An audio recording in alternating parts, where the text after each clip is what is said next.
Assalamualaikum warahmatullahi wabarakatuh. Yang terhormat dosen bimbingan dan konseling karir Mistika Febriani MPD dan sobat-sobat konselor dimanapun kalian berada. Puji syukur kehadirat Allah Subhanahu wa Ta'ala yang telah memberikan nikmat yang begitu luar biasa kepada kita semua, dan tidak lupa juga salawat serta salam kepada Nabi besar kita, Nabi Muhammad SAW. Pada kesempatan kali ini, saya Tarisa Feblia yang akan berperan sebagai moderator. Dan topik yang akan kita bahas pada pertemuan kali ini yaitu tentang layanan bimbingan dan konseling karir di berbagai jenjang, yaitu pada jenjang SMA dan perguruan tinggi. Izinkan saya memperkenalkan anggota kelompok 4, yaitu ada rekan saya Rahma Salsabila yang akan menjelaskan materi pertama, dan ada Ena Pepitia yang akan menjelaskan materi kedua. Dan yang terakhir ada Siti Safira yang akan menjelaskan materi yang terakhir. Baiklah Sobat Konselor, kita langsung saja ke pemaparan materi berikut ini. Selanjutnya saya akan menjelaskan tentang karakteristik perkembangan karir siswa SMA atau MA.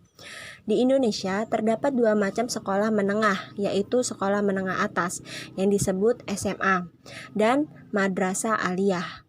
Perbedaan antara keduanya hanya pada mata pelajarannya saja. Umumnya di SMA kita mengenal ada 3 jurusan peminatan, yaitu ada IPA, IPS, dan bahasa. Namun pada MA terdapat 4 mata pelajaran, yaitu ada IPA, IPS, bahasa, dan keagamaan. Di jurusan ini banyak mempelajari tentang ilmu-ilmu Islam dan ilmu lainnya yang masih berhubungan seperti bahasa Arab, hadis, fikih, dan ilmu tafsir. Tujuan BK Karir di jenjang SMA atau MA.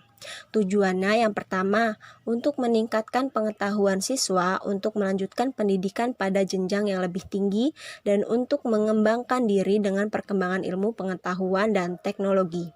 Yang kedua, itu untuk meningkatkan kemampuan siswa sebagai anggota masyarakat dalam mengadakan hubungan timbal balik dengan lingkungan sosial, budaya, dan alam sekitar untuk menyiapkan siswa untuk dapat melanjutkan pendidikan pada jenjang pendidikan yang lebih tinggi.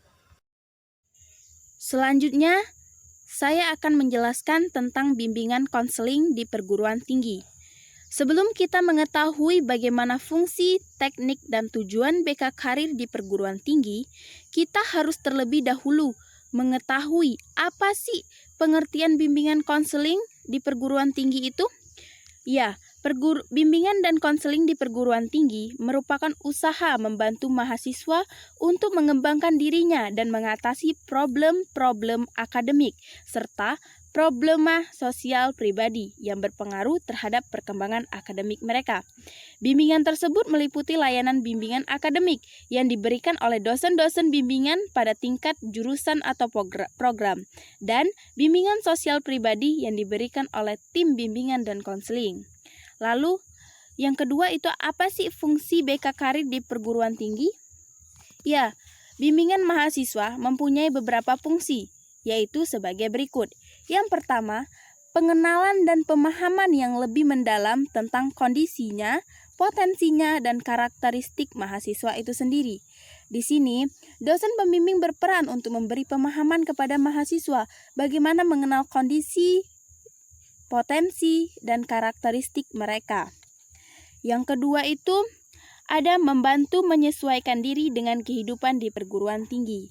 Peran dosen pembimbing di sini sangat dominan karena perubahan dari masa sekolah menengah atas atau SMA ke perguruan tinggi itu merupakan perubahan yang sangat signifikan, di mana setiap mahasiswa itu harus siap bersosialisasi dan bersikap dewasa serta bijaksana dalam menentukan apa yang akan mereka lakukan. Yang ketiga itu ada membantu mengatasi problema akademik dan problema sosial pribadi yang berpengaruh terhadap perkembangan akademik mahasiswa. Dan selanjutnya akan dijelaskan oleh rekan saya.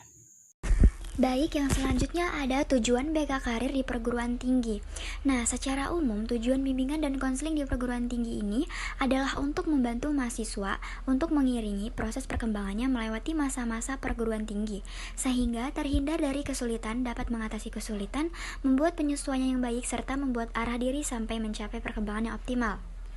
Selanjutnya ada ruang lingkup bimbingan mahasiswa, yaitu bimbingan akademik, di mana bimbingan akademik ini merupakan layanan utama dari bimbingan mahasiswa. Berbagai faktor yang bersifat non-akademis yang menjadi permasalahan mahasiswa juga akan berpengaruh terhadap kegiatan akademis mereka. Nah, bimbingan akademis ini dapat difokuskan ke dalam upaya membantu mahasiswa dalam hal-hal berikut ini, diantaranya sebagai penentu program studi setiap semester, dan yang kedua, penyelesaian studi dalam setiap mata kuliah. Alhamdulillahirrabbilalamin, itu tadi pemaparan materi dari kelompok 4. Semoga dapat menginspirasi dan dapat menambah wawasan kita semua. Saya selaku moderator mewakili rekan-rekan saya sekalian memohon maaf apabila terdapat kesalahan perkataan maupun perbuatan. Pada Allah kami mohon ampun. Kami pamit undur diri. Wabillahi taufiq wal hidayah. Wassalamualaikum warahmatullahi wabarakatuh. Sampai jumpa kembali Sobat Konselor.